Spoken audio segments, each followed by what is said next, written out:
Abrir o papo para vocês mandarem perguntas pelo nosso Insta, no @VocêBonitaTV. Jéssica já está postando a nossa fotinho para você ter aí o lugar para escrever. Bom, o negócio é o seguinte, para a gente entender o que é essa oncofertilização, essa oncofertilidade, a gente tem que entender o que hoje a gente tem no Brasil ligado ao congelamento de óvulos e a possibilidade desta mulher fazer um tratamento, né, ter aí um tratamento assistido para ser mãe. Então, minha primeira pergunta é exatamente essa, doutor Maurício, porque a oncofertilização é uma especialidade, é algo mais novo e que vai ajudar ainda mais mulheres. É isso mesmo, Carol. O termo mais utilizado, na verdade, é oncofertilidade. Tá. Oncofertilidade é uma nova área da medicina onde se faz uma ligação entre a oncologia e a medicina reprodutiva. Perfeito. Quando a gente fala de medicina reprodutiva, basicamente a gente está falando daqueles conhecidos tratamentos de reprodução humana, da onde vem o congelamento de óvulos, de embriões, a fertilização in vitro propriamente dita. Tá. Então, que isso a gente já tem no Brasil há alguns anos. Sim. E é realizado, bom, por ano, milhões. Perfeitamente. Né? Já existem mais de 1 milhão de bebês nascidos dessa técnica. A reprodução humana vem desde a década de 80 e evoluindo cada vez mais. Certo. De forma que hoje a gente vai falar muito de preservação da fertilidade. Preservação essa que pode ser social, ou seja, para aquelas mulheres que por motivo profissional, porque ainda não encontraram um parceiro, querem congelar óvulos para o futuro. E o tema mais específico da oncofertilidade seria a preservação de óvulos, embriões, tecido do ovário, para aquelas mulheres que, por conta de uma doença grave, importante como câncer, vão precisar congelar seus óvulos para manter uma fertilidade no futuro. Para serem mães no futuro. Mesmo aquelas que já tiveram filhos ou que tenham um filho que gostariam de ter futuramente. Sem dúvida. A gente tem uns ilustras para mostrar para vocês, a gente vai colocando ao longo do nosso papo algumas imagens que são referentes, né, ao que a gente vai conversar. E já que você tocou nesse assunto, então eu acho que esse é o momento da gente entrar nessa oncofertilidade. Doutor Maurício, o grande problema, se é que a gente pode dizer isso, dessa fertilização in vitro, é que as mulheres passam por um período que, pelo menos todas que já fizeram e deram declarações, é um período difícil, porque elas precisam produzir muitos óvulos para eles serem retirados e, em seguida, depois da análise, tá, retornados para serem gerados ali, né, no útero. Mas, para estimular esses óvulos, há aí uma dosagem altíssima de hormônios. Isso procede, é dessa maneira. Perfeito, Carol. O que acontece hoje é que, à medida que uma mulher, ou mesmo um homem, recebe um diagnóstico de câncer, o indivíduo fica anestesiado. É um choque, é um diagnóstico importante, e você pensa em sobreviver, você pensa em curar a doença, sim, sem dúvida. Você pensa no estigma que é ter um câncer e como lidar com tudo isso. E a questão da fertilidade, ela fica de lado, fica de uma maneira muito secundária, e isso é muito importante para as pessoas jovens. Sem dúvida. Porque cada vez mais as terapias oncológicas, quimioterapia, radioterapia, são mais efetivas. O diagnóstico é mais precoce. Com isso, a gente chega hoje a taxas de 80%, 90% de cura em pacientes jovens. Olha só. E que no futuro, após a cura, vão querer construir sua família. E vão ter dificuldade em realizar esse sonho. Porque durante um processo de quimioterapia, esses óvulos, essa fertilidade, ela diminui muito. Perfeitamente. A medicação, o quimioterápico, a radioterapia, ela atinge a célula tumoral em crescimento e também atinge na mulher o ovário e no homem o testículo. Fazendo com que a produção de óvulos fique muito diminuída e propiciando até uma menopausa precoce depois do tratamento.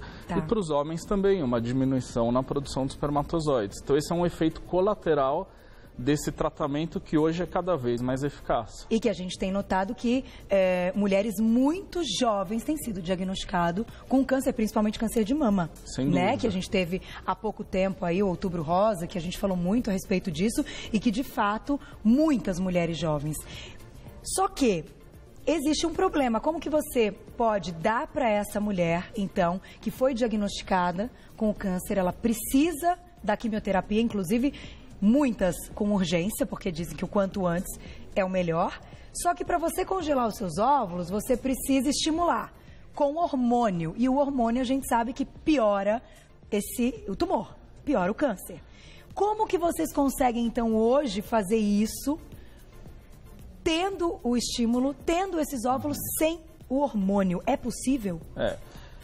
Dentro dos vários tipos de câncer, o câncer que mais atinge jovens são os cânceres hematológicos, leucemia, linfoma, mas também o câncer de mama, por este ser muito incidente em todos os países mais desenvolvidos, inclusive no Brasil.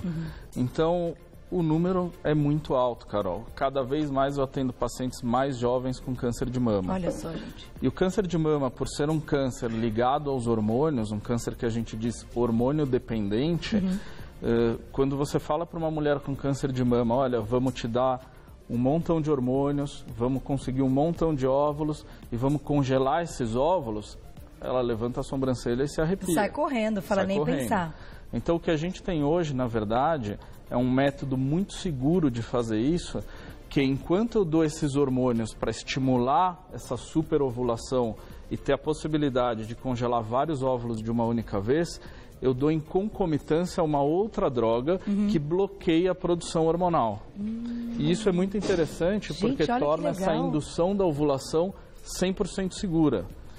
E as mulheres com câncer de mama têm feito o congelamento de óvulos com muita segurança. E eu acho que até pelo que a mulher sente, como eu coloquei há pouco, é algo que mexe muito com a mulher durante esse período, né? Porque realmente é uma bomba de hormônio. Então eu acho que isso deixa, inclusive, o corpo da mulher com mais conforto. Ela passa por esse período melhor do que com o processo que a gente tem até hoje de fertilização. Entendam, isso que a gente está falando é uma especialidade mais nova, que chegou ao Brasil. A gente já vai entrar, no caso, o que hoje o Sistema Público de Saúde oferece e hoje o quanto isso é oferecido no Brasil. Por isso a gente trouxe um especialista, que é o Dr. Maurício, que eu já sei, até se você quiser completar, mas eu acho legal a gente contar para o público, porque credibilidade é credibilidade. A gente não dá para conversar um assunto seríssimo como esse sem ter um especialista. Do Brasil, que vai para um congresso que tem em Chicago, né? Só você e mais um ou dois médicos do Brasil inteiro que mesmo, vão. Carol. Só vocês três. Então, para vocês terem ideia, o quanto isso é algo muito novo e precisa de realmente uma especialização muito grande e muito séria. Né? Isso tá correto. Mesmo. Aqui no Brasil, eu diria que a gente está no início da oncofertilidade. Isso tem caminhado a passos largos. Mas nós temos sido os pioneiros, junto com alguns outros centros, em divulgar essa especialidade e informar. Informar médicos oncologistas e informar também as pacientes de que esses tratamentos existem e de que é possível preservar a sua fertilidade mesmo após um diagnóstico tão difícil como câncer. Vamos colocar uma perguntinha na tela, vamos ver quem escreveu pra gente. Olha lá. Perguntinha da Alice. Obrigada, Alice. Quem tem micro-ovários policísticos pode fazer essa técnica? Já volto. Você sabe que eu tinha certeza que ia ter pergunta de ovário policístico. E aí que é um probleminha, né, doutor? Que a gente já falou algumas vezes dele aqui no programa. Que muitas vezes pode aumentar a chance ou de uma infertilidade ou de uma dificuldade para engravidar. Mulheres com ovário policístico, então, podem fazer o procedimento? Perfeitamente, Carol. Dentro do assunto infertilidade, a síndrome dos ovários policísticos é algo extremamente comum e recorrente. E a gente precisa sempre saber diferenciar o que é a síndrome dos ovários policísticos e o que é ter apenas o ovário policístico ao ultrassom, a um exame de imagem. Então eu imagino que ela esteja perguntando da síndrome dos ovários policísticos, que é aquela síndrome onde existe uma irregularidade da menstruação, existe um aumento dos hormônios, da produção dos hormônios masculinos, portanto, dá mais queda de cabelo, pele oleosa, acne, aumento da pelificação, e com isso dá também uma disfunção na ovulação. E é essa disfunção ovulatória que provocará a dificuldade para engravidar. E o método hoje que a gente está dizendo para essa preservação de fertilidade é super bem-vindo. Super bem-vindo. Uma mulher com síndrome dos ovários policísticos pode não só preservar a fertilidade para o futuro, como também tratar essa síndrome, induzir a ovulação, seja por um procedimento de inseminação intrauterina, onde eu só dou os hormônios para que o óvulo cresça, amadureça, ela ovule e possa engravidar, e até numa fertilização in vitro. Que é retirada e depois... Que é a retirada dos óvulos do ovário, se fertiliza com o espermatozoide no laboratório, portanto fora do corpo da mulher, e uma vez que esse embrião está pronto, eu transfiro esse embrião para dentro do útero. E falando nisso, então, dando continuidade, o porquê muitas mulheres, então, vão ter essa fertilidade preservada para a mulher que quer engravidar mais tarde, para a mulher que recebeu, então, o diagnóstico com câncer. Então, antes, o que seria um grande problema, estimular essa ovulação para poder colher esses óvulos e ter uma futura gravidez, com eles congelados, hoje não é. Então, já é possível, da maneira que o doutor Maurício explicou, mas agora a gente vai colocar um vídeo, vou pedir para o doutor explicando para a gente. Esse vídeo que vocês vão assistir foi captado pela nossa equipe, tá? Lá na clínica, foi feito nesta semana e nós vamos, claro, preservar a nossa paciente. A gente não vai dizer qual é a paciente. Doutor, vamos lá. Nesse vídeo, Carol, nós estamos mostrando como é realizada a coleta de óvulos para uma preservação de óvulos ou de embriões para o futuro. Tá. Então, a gente vê que existe um aparelho de ultrassom, esse é um probe de ultrassom endovaginal. Tá. A paciente está num ambiente cirúrgico, anestesiada. Aquela é uma imagem do ultrassom e o que a gente está vendo ali é o ovário da paciente com vários folículos. Quer dizer, essas bolinhas pretas são os folículos no ovário que nada mais são do que a casinha dos óvulos. Quanto, hein? Tem bastante mesmo. E ela olha foi lá. estimulada para ter vários óvulos de uma única vez. E se a gente notar ali, dá para perceber uma agulha entrando naqueles folículos e aspirando esse conteúdo do folículo. Esse é um conteúdo líquido. Tá. Então, o óvulo virá dentro desse conteúdo líquido e ele cai ali naquele tubo de ensaio. Gente. Então, a gente consegue ver ali o gotejamento. E é tudo uma sequência ali no mesmo É lugar. uma sequência. Esse líquido é entregue imediatamente ao laboratório de fertilização in vitro, onde as embriologistas conseguem, dentro desse líquido, separar de fato os óvulos, ver quais são os óvulos de qualidade, os óvulos maduros e os óvulos passíveis de um congelamento para o futuro. Então, até para a gente entender, quanto tempo leva o procedimento? Então, antes, para ela ser estimulada, quantos dias há entre essa coleta e o dia de estimulação? Perfeito. Eu preciso de aproximadamente 12 dias a partir do dia da menstruação, para que essa mulher tenha tempo de induzir a ovulação, ou seja, tomar os hormônios que fazem com que ela ovule muitos óvulos de uma única vez. Então, esse é o tempo médio necessário para a gente chegar neste momento da coleta de óvulos. Perfeito. E daí em diante? Daí em diante, esses óvulos serão congelados. A gente está vendo ali um tanque de nitrogênio. Que legal. Então, esses óvulos ficam armazenados em nitrogênio líquido a menos 180 graus. E esse armazenamento tem um tempo de validade indeterminado. Eu posso deixar os óvulos por um dia, um mês, um ano, 10 anos. Jura? Ele está estável da mesma forma. Que interessante, todos eles. Todos eles. Agora, caso essa mulher queira fazer, então, a inseminação, ela pode retirar, então, no momento que ela estou pronta para engravidar, ou mesmo a que já fez todo o tratamento de um câncer, ela vai ver se ela está pronta, claro, tem que ser examinada, ver se o útero está ok. Vocês descongelam e como é feito? É feito intraútero, né? Ela vai, enfim... Agora eu me embananei, mas é isso mesmo. Ela vai ter relação e aqueles óvulos vão ser colocados de novo? Ou você tem que fazer in vitro? In vitro. Não tem outro jeito. À medida que a mulher voltou para utilizar esses óvulos vão ser descongelados, fertilizados com o espermatozoide do parceiro. O embrião vai ser formado in vitro no laboratório. Entendi. E a gente vai só preparar o útero dessa mulher para ser receptivo ao embrião. A partir do momento que a gente retira os óvulos, só pode ser in vitro. Só daria para ser, através de relação, aquele estímulo que você estimula para ovular, mas que não retira. Que é o caso do ovário policístico. Que é o caso do ovário policístico. Perfeito. Exatamente. Aí, o que eu achei muito interessante do assunto também, depois que a gente conversou e eu estudei, é que no caso de uma paciente que tenha tido câncer, tenha feito tratamento e que tenha isso geneticamente envolvido, a gente sabe que é uma doença que também tem um fundo genético, vocês conseguem, então, analisar esses embriões para saber qual aquele que não tem essa genética de desenvolver um câncer ao longo da vida? É mais ou menos isso? É mais ou menos isso, sim. Isso, principalmente para o câncer de mama, né? As meninas muito jovens que apresentam câncer de mama, muitas vezes apresentam o câncer de mama por terem um problema genético associado a esse câncer de mama.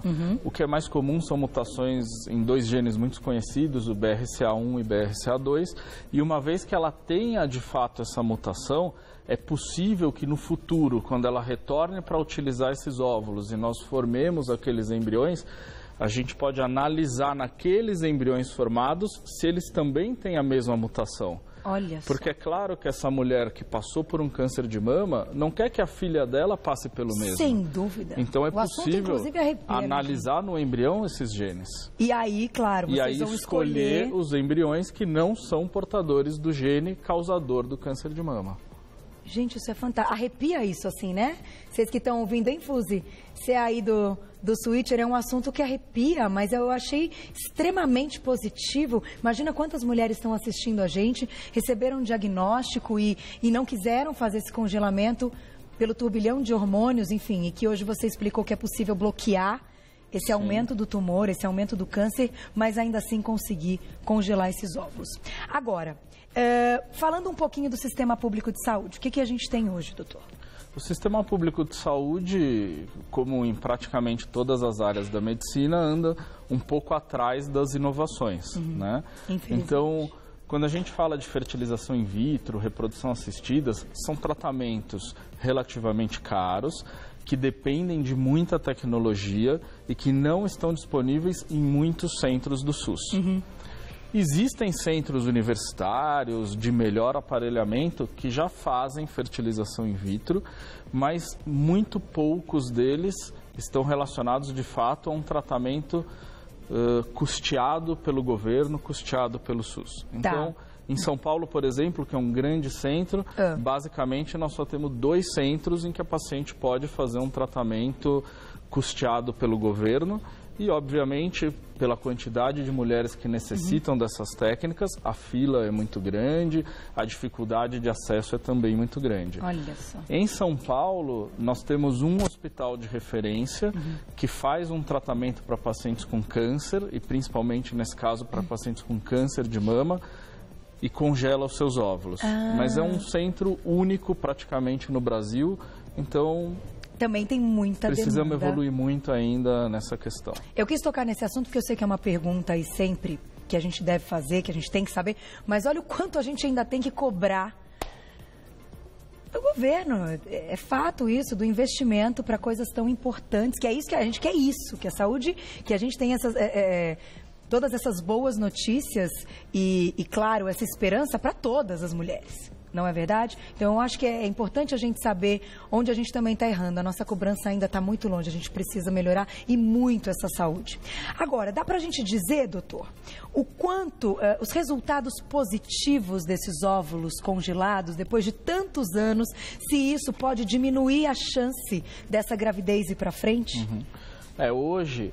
O congelamento de óvulos é um procedimento bastante seguro e a taxa de sobrevivência dos óvulos após o descongelamento chega a 90%. Uau!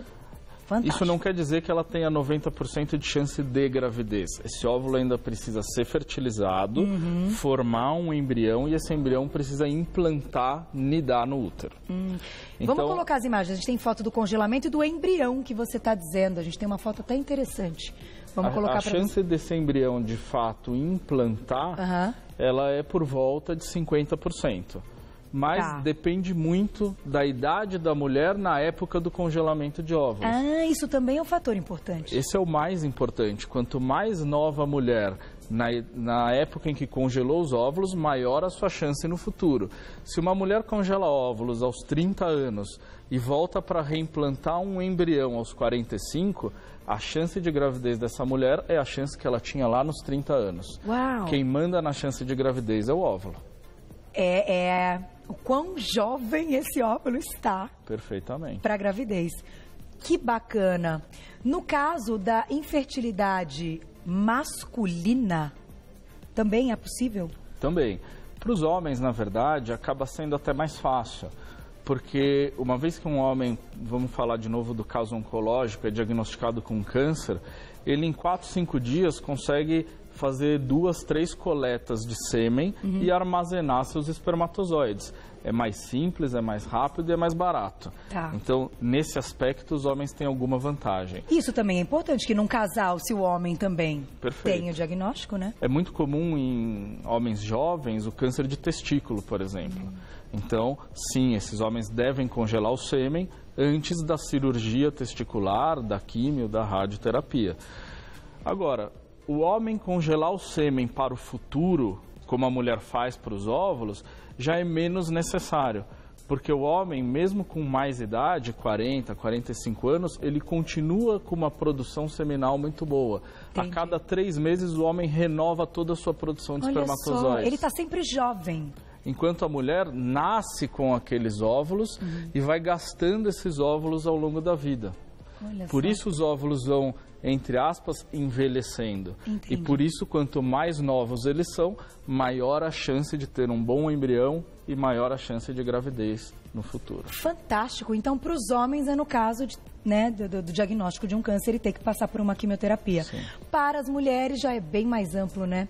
Não só nesse caso, mas para as mulheres que querem guardar para realmente ter o filho um pouquinho mais tarde, seja profissionalmente falando, ou porque, como você disse muito bem, não encontrou ainda um parceiro no momento, não quer engravidar por engravidar, tem essa possibilidade. Gente, olha, achei o assunto fantástico. Fu, quer fechar com uma perguntinha do público? Tem aí? Se você quiser, eu pego ao vivo aqui, que eu imagino que tenha chegado tanta pergunta. Vamos fechar com uma legal. Ale, um beijo pra você.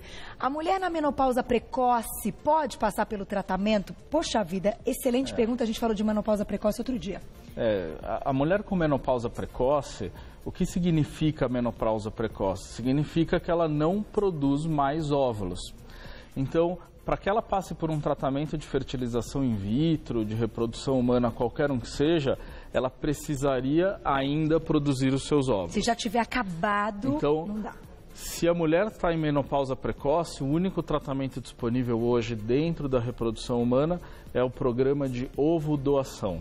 Ou seja, ela ser receptora de um óvulo doado de uma mulher mais jovem e que ainda produza óvulos em boa qualidade, fertiliza esse óvulo com o espermatozoide do seu parceiro, forma o embrião no laboratório e coloca no útero desta mulher com a menopausa precoce. Quer dizer, eu consigo estimular o útero dela, mas eu não consigo fazer com que ela volte a produzir os óvulos.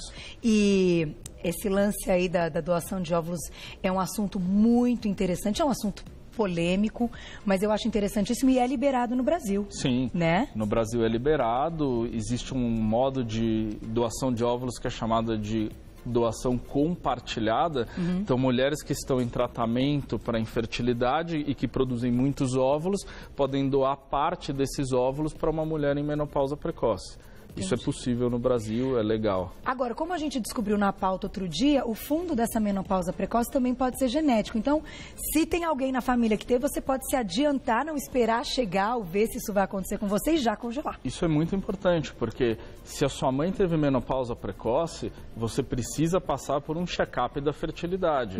E se for detectado que você tem chance de atingir a menopausa precoce, você é uma séria candidata a preservar os seus óvulos para o futuro.